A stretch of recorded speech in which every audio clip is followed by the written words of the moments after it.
Good morning, everybody. Myself, Dr. Meera Gupta, Professor and Head, Department of Physics at Government Dr. W. W. Patankar, Girls PG College, Durg. Today I am presenting a video lecture on Field Effect Transistor, FET, for BSc final year students, paper 2nd, unit 3rd. Now, first of all, introduction of field effect transistor or JFET, then their characterization, advantage and disadvantage, and their applications. Then what are field effect transistors? The FET is a unipolar device, which means that it is made using either p-type or n-type materials as main substrate. Hence, the current conduction of a FET is done by either electrons or holes. The field effect transistor is a type of transistor which uses an electric field to control the flow of current. FETs are devices with three terminals: source, gate and drain. FETs control the flow of current by the application of a voltage to the gate, which in turn alters the conductivity between the drain and source. Junction field effect transistor. The junction field effect transistor is one of the simplest type of field effect transistor. The junction field effect transistor has no p-n junction, but instead has a narrow piece of high resistivity semiconductor material forming a channel or either n-type or p-type silicon for the majority carriers to flow through with two ohmic electrical connections at either end, commonly called the drain and the source respectively. On opposite surfaces of this channel are doped with thin layer of opposite type semiconductor and internally connected by a lead known as gate. जैसे कि आपने देखा कि FET जो है वो unipolar device है, इसमें या तो इलेक्ट्रॉन फ्लो होंगे या होल्स फ्लो होंगे। इसमें पीएन जंक्शन की बजाय एक चिप ली जाती है एक पर्टिकुलर सेमीकंडक्टर्स की, या तो वो एन टाइप होगा या पी टाइप होगा। उसमें दो लीड्स होती हैं, एक होता है सोर्स और एक होता है ड्रेन। ऊपर और नीचे की सरफेस पर अपोजिट टाइप के सेमीकंडक्टर की लेयर्स होती है जो इंटरनली कनेक्टेड होती है और उस टर्मिनल को हम कहते हैं gate. Then FET can be fabricated with either n-type channel or p-type channel. For the fabrication of n-channel JFET, first a narrow bar of n-type semiconductor material is taken and then two p-type junctions are diffused on opposite sides of its middle part called channel. The two regions are internally connected to each other with a single lead which is called gate terminal. One lead from the channel is called source and the other is called drain terminal. P-channel JFET is similarly constructed by p-type bar and two n-type of junctions are diffused on opposite sides of its middle part called channel.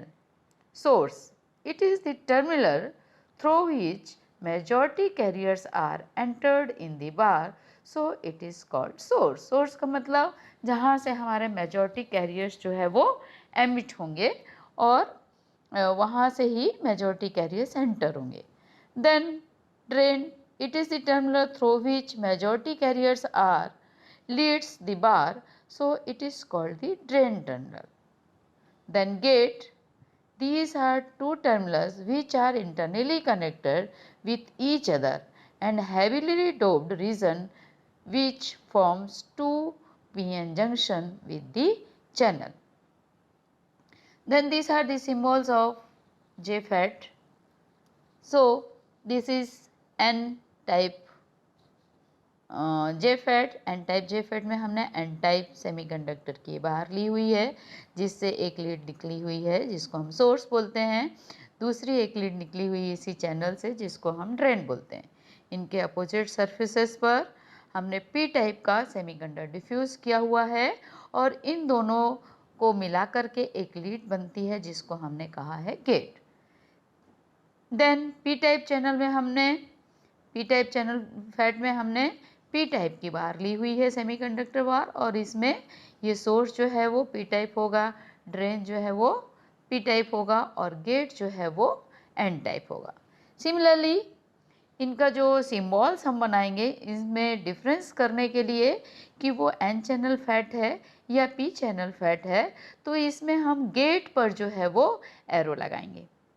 Gate चूंकि हमारा ये N channel fat है, gate मतलब P type का है हमारा, तो हमने एरो जो है वो अंदर साइड लगाया हुआ है।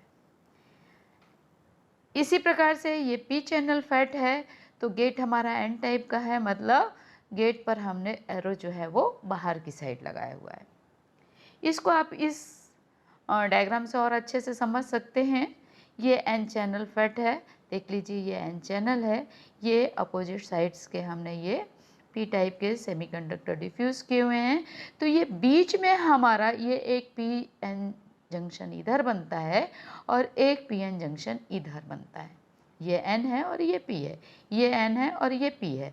तो इसमें क्या होगा कि ये जो डेप्लेशन लेयर है ये डेप्लेशन लेयर बनती है, यानी जंक्शन हमारा ये सरफेस पर बनता है।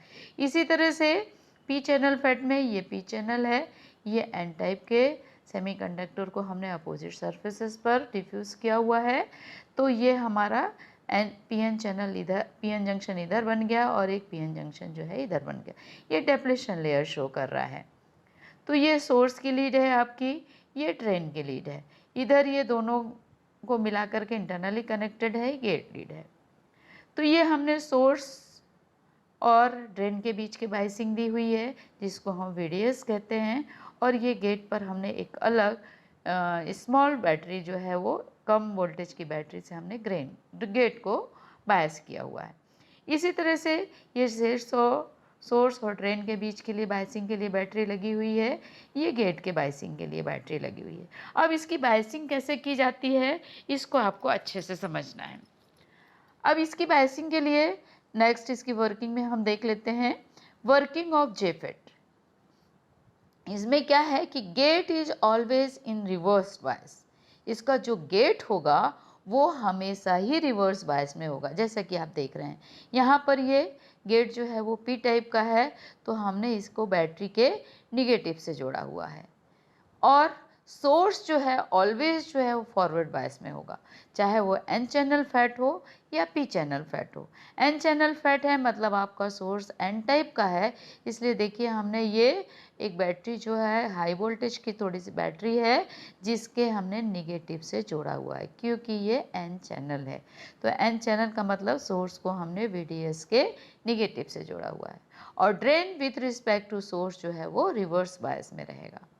ये इसका प्रिंसिपल है, इसको आपको हमेशा ही याद रखना है कि एन चैनल फैट है या पी चैनल फैट है, गेट जो है आपका रिवर्स बायस में रहेगा। जैसे ये आपका गेट है, यहाँ पर गेट आपका एन टाइप का है, तो ये बैटरी के पॉजिटिव से जुड़ा हुआ है। दूसरा, सोर्स जो है वो हमेशा ही फॉरवर्ड बायस में रहना है विथ रिस्पेक्ट टू ड्रेन। तो सोर्स फॉरवर्ड बायस में है मतलब सोर्स आपका पी टाइप का है, तो हमने बैटरी के पॉजिटिव से इसको जोड़ा हुआ है, और ड्रेन जो है वो निगेटिव से जुड़ा हुआ है। अब आप पूछ सकते हैं कि गेट रिवर्स बायस में क्यों है और सोर्स फॉरवर्ड बायस में क्यों है। क्योंकि सोर्स का काम है चार्ज कैरियर्स को एमिट करना और उसको फिर ड्रेन तक पहुंचाना, मतलब सोर्स से चार्ज कैरियर्स एमिट होंगे और ड्रेन तक तभी पहुंचेंगे, तभी अट्रैक्ट होंगे ड्रेन के द्वारा जब हम सोर्स को फॉरवर्ड बायस में रखेंगे और ड्रेन को रिवर्स बायस में रखेंगे। गेट रिवर्स बायस में इसलिए रखा जाता है कि जब हम गेट को रिवर्स बायस में रखेंगे तभी ये गेट की तरह से काम करेगा, क्योंकि ये जो डेप्लेशन लेयर है, डेप्लेशन लेयर तभी काम करेगी जब हम इस पीएन जंक्शन को रिवर्स बायस में रखेंगे। यदि हम इसको फॉरवर्ड बायस में रख देंगे तो ये डेप्लेशन लेयर जो है वो वाइड हो जाएगी, इसका कोई मतलब नहीं होगा।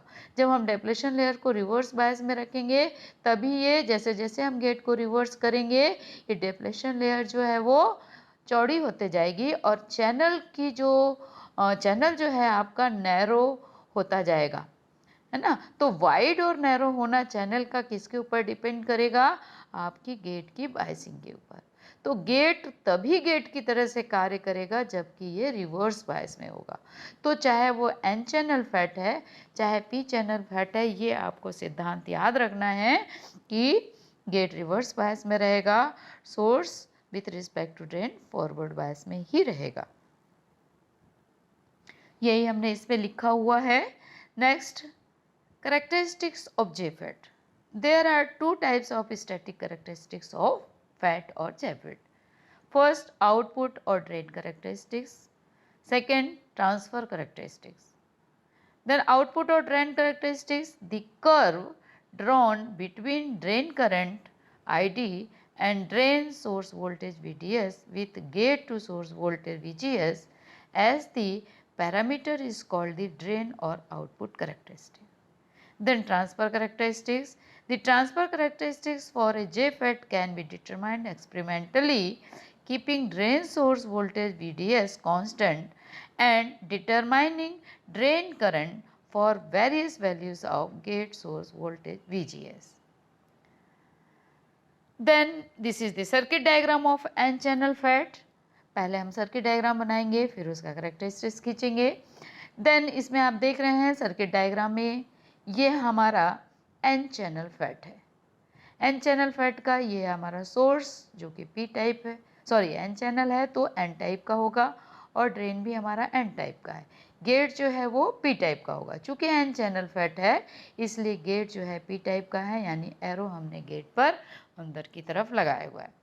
अभी हमने आपको जो प्रिंसिपल बताया ठीक उसी प्रिंसिपल के अनुसार हमने ये दो बैटरीज ली हुई हैं। एक बैटरी है V1 जो कि कम वोल्टेज की रहती है, 5 से 10 वोल्टेज के आसपास की रहती है। ये एक बड़ी बैटरी ली हुई है V2 जिसका वोल्टेज ज़्यादा रहता है, 25-30 वोल्ट के आसपास की होती है। इन दोनों बैटरीज का पोटेंशियल डिवाइडर बना लेते हैं हम। इन दोनों के पैरेलल एक रियोस्टेट लगा दिया। ऑन ऑफ करने के लिए आप की लगा सकते हैं। इधर भी इस बैटरी का पोटेंशियल डिवाइडर बनाने के लिए रियोस्टेट पर हमने ये वोल्टेज ले लिया, ऑन ऑफ करने के लिए हमने की लगाई हुई है। अब इस रियोस्टेट का वेरिएबल पॉइंट जो है, मतलब इस बैटरी के पैरेलल में एक वोल्टमीटर हमने जोड़ दिया वोल्टेज नापने के लिए। बैटरी के प्लस से प्लस जोड़ेंगे और बैटरी के निगेटिव से निगेटिव जोड़ेंगे। इसी तरह से इधर भी बैटरी के निगेटिव से निगेटिव जुड़ा हुआ है, बैटरी के प्लस से वोल्टमीटर का प्लस जुड़ा हुआ है। ये विशेष कर आपको ध्यान रखना है कि वोल्टमीटर हमेशा बैटरी के समानांतर क्रम में जुड़ता है। बैटरी के प्लस से प्लस जुड़ेगा और बैटरी के माइनस से वोल्टमीटर का माइनस जुड़ेगा। दोनों वोल्टमीटर जो हैं हमने बैटरी के पैरेलल में लगा दिया। इसके साथ मिलीमीटर लगाने के लिए भी विशेष करके आपको ये ध्यान रखना है कि चूंकि ये प्लस पॉइंट आ रहा है इसलिए वो मिलीमीटर का प्लस पॉइंट ही जुड़ेगा और माइनस पॉइंट जो है वो ड्रेन पर आ जाएगा। इस तरह से ये इतना सिंपल सर्किट डायग्राम है।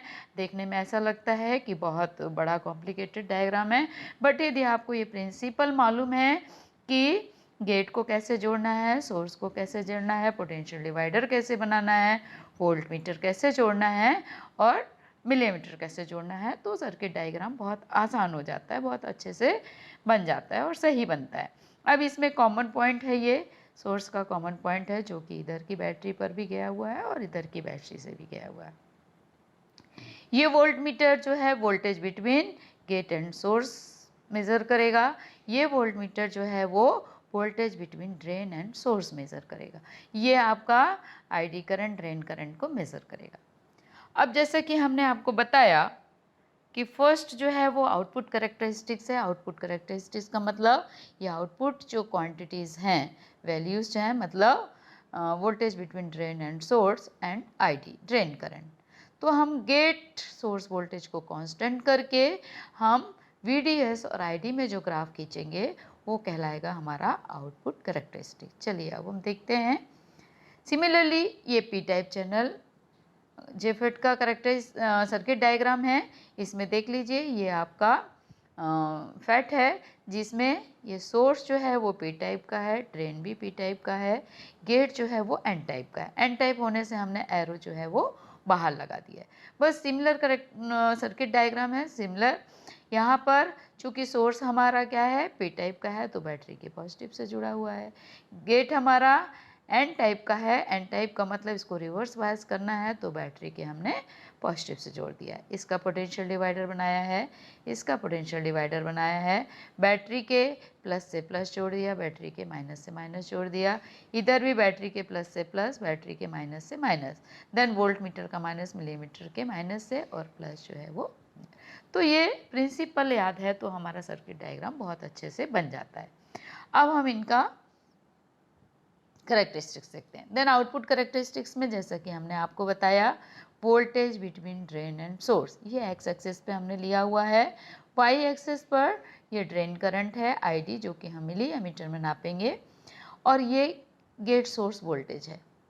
तो फर्स्ट ऑफ ऑल हम VGS को 0 पर सेट करते हैं और VDS को बढ़ाते जाते हैं और ड्रेन करंट को नोट करते जाते हैं। तो आप देखेंगे कि पहले जो है जैसे जैसे हम वोल्टेज बढ़ाएंगे, ड्रेन करंट जो है वो बढ़ती है, ये मतलब वोल्टेज के साथ करस्पॉन्डिंग बढ़ती है, और उसके बाद जो है ये कांस्टेंट हो जाती है। सबसे ऊपर वाला जो करेक्टरिस्टिक्स है उसको हम देख रहे हैं, ये कांस्टेंट हो जाती है, और इसके बाद जो है वो ब्रेक डाउन हो जाता है और करंट एकदम से एक्सीड हो जाती है। तो जब हम वोल्टेज बढ़ा रहे थे, करंट बढ़ रही थी, तो इसको हम कहते हैं करेक्टरिस्टिक्स का ओमिक रीजन। मतलब ये करेक्टरिस्टिक जो है वो 3 पार्ट में डिवाइड है। फर्स्ट ये है ohmic region, then saturation region, और ये ब्रेकडाउन रीजन। जहाँ वोल्टेज के करस्पॉन्ड करंट बढ़ रही थी, मतलब ओम के नियम का पालन होता है, तो वो ओमिक रीजन कहलाता है। जहाँ पर करंट हमारी सैचुरेट हो जाती है, कांस्टेंट हो जाती है, वो कहलाता है हमारा सैचुरेशन रीजन। मतलब यहाँ से लेकर के यहाँ तक ये सैचुरेशन रीजन है। इसके बाद करंट एकदम से एक्सीड होती है, यदि वोल्टेज बढ़ाते हैं तो करंट एकदम से एक्सीड होती है, ये कहलाता है ब्रेकडाउन रीजन। इसके बाद हम गेट को जैसे ही माइनस वोल्टेज पर लाते हैं, से VGS हमने -1 वोल्ट किया, तो आप देखेंगे कि PN जंक्शन का डेप्लेशन लेयर जो है वो बढ़ने लग जाता है, गेट जो है वो चौड़ा हो जाता है, चैनल नैरो होने लग जाती है। इसका मतलब जो है वो करंट जो है वो कम होने लग जाएगी। करंट कम होगी मतलब ये कर्व जो है वो ऊपर वाले कर्व, जब VGS 0 था उसके नीचे आएगा, तो ये नीचे आ रहा है, और ये इसका ये ब्रेकडाउन रीजन है। पैटर्न जो है वही, कर्व का जो शेप है वो सेम वही है, बट जैसे जैसे हम गेट को रिवर्स करते जाते हैं, हमारी ये करेक्टरिस्टिक्स जो है वो नीचे आती जाती है। मतलब ये कि गेट पर वोल्टेज लगा करके, गेट पर रिवर्स वोल्टेज लगा करके, अप्लाई करके हम करंट को, ड्रेन करंट को कंट्रोल कर सकते हैं। इसीलिए इसको हम फील्ड इफेक्ट ट्रांजिस्टर कहते हैं। गेट पर वोल्टेज लगा करके हम ड्रेन करंट को कंट्रोल कर सकते हैं, इसीलिए इसको हम फील्ड इफेक्ट ट्रांजिस्टर कहते हैं। दूसरा करेक्टरिस्टिक्स जो है, जो अभी हमने बताया आपको, ये है ट्रांसफर करेक्टरिस्टिक्स। ट्रांसफर करेक्टरिस्टिक्स में क्या है कि इसमें हम VGS मतलब voltage between gate and source और ड्रेन करंट में हम ये ग्राफ खींचते हैं। तो जैसा कि आप इस कर्व से भी देख रहे थे, जैसे जैसे हम गेट को रिवर्स करते जाते हैं, हमारी ड्रेन करंट जो है वो कम होते जा रही है। देख रहे हैं हम, जब ये 0 है तो ड्रेन करंट जो है वो मैक्सिमम है। इस ग्राफ से आप अच्छे से देख सकते हैं। जैसे ही हमने उसको रिवर्स किया, -1 वोल्ट पर किया, ड्रेन करंट जो है कम हो गई। -2 वोल्ट पर किया, ड्रेन करंट और कम हो गई। -3 वोल्ट पर किया और करंट हो गई, कम हो गई। -4 वोल्ट, -5 वोल्ट, ऐसे करने से जो है एक स्थिति ऐसी आएगी कि आपकी जो ड्रेन करंट जो है वो 0 हो जाएगी। इसका मतलब ये है कि जब डेप्लेशन लेयर, जो PN जंक्शन के बीच में डेप्लेशन लेयर बन रही थी, वो काफ़ी चौड़ी हो जाती है, चैनल एकदम नैरो हो जाता है, मतलब लगभग बंद सा हो जाता है, तो उस समय नैरो होने से इसकी करंट जो है वो कम होते जाती है। तो इस तरह से हम गेट पर रिवर्स वोल्टेज लगा करके ड्रेन करंट को कंट्रोल कर सकते हैं। इसीलिए हम इसको गेट कहते हैं क्योंकि गेट की तरह से काम करता है, कंट्रोल करता है मेजॉरिटी कैरियर्स को सोर्स से ड्रेन तक जाने के लिए। जो उसका चैनल है उसको वो चौड़ा या सकरा करता है और इस तरह से ड्रेन करंट जो है वो कंट्रोल होती है। Then advantage and disadvantage. The JFET has high input impedance. इसका इनपुट इम्पीडेंस जो है वो बहुत अधिक होता है। JFET can be fabricated in small size in area. ये बहुत छोटे होते हैं। It is majority charge carrier device, hence it has less noise. चूँकि यूनिपोलर डिवाइस है, मतलब एक ही तरह के चार्ज कैरियर्स इसमें फ्लो होते हैं, इसलिए इसमें नॉइस लेवल जो है वो कम होता है, यानी इसमें लेस नॉइस होती है। It is a low power consumption device. इसमें पावर कंजम्पशन भी बहुत कम होता है। It occupies less space in circuit due to its smaller size.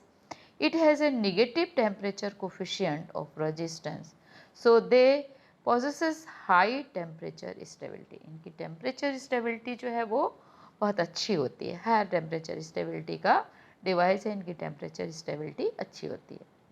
Disadvantage क्या है? The main disadvantage of JFET is the relatively low gain bandwidth products.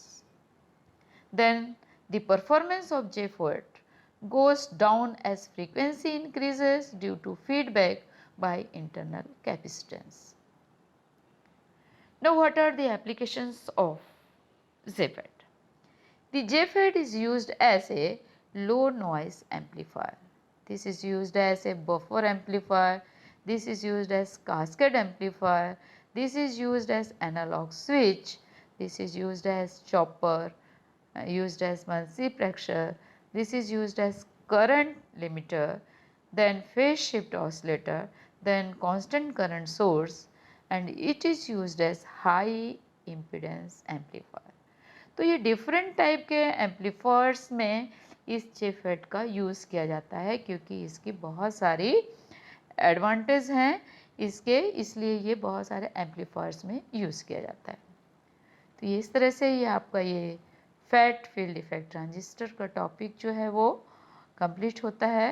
मुझे विश्वास है कि ये आपको थ्योरेटिकल और प्रैक्टिकल दोनों पॉइंट ऑफ व्यू से आपको यूज़फुल रहेगा। इसलिए खास करके प्रैक्टिकल में आपको इसको बहुत अच्छे से ध्यान देना है कि किस तरह से हमें इसका सर्किट डायग्राम बनाना है और किस तरह से हमें इसकी कैरेक्टरिस्टिक्स खींचना है, वो बहुत इम्पोर्टेंट है।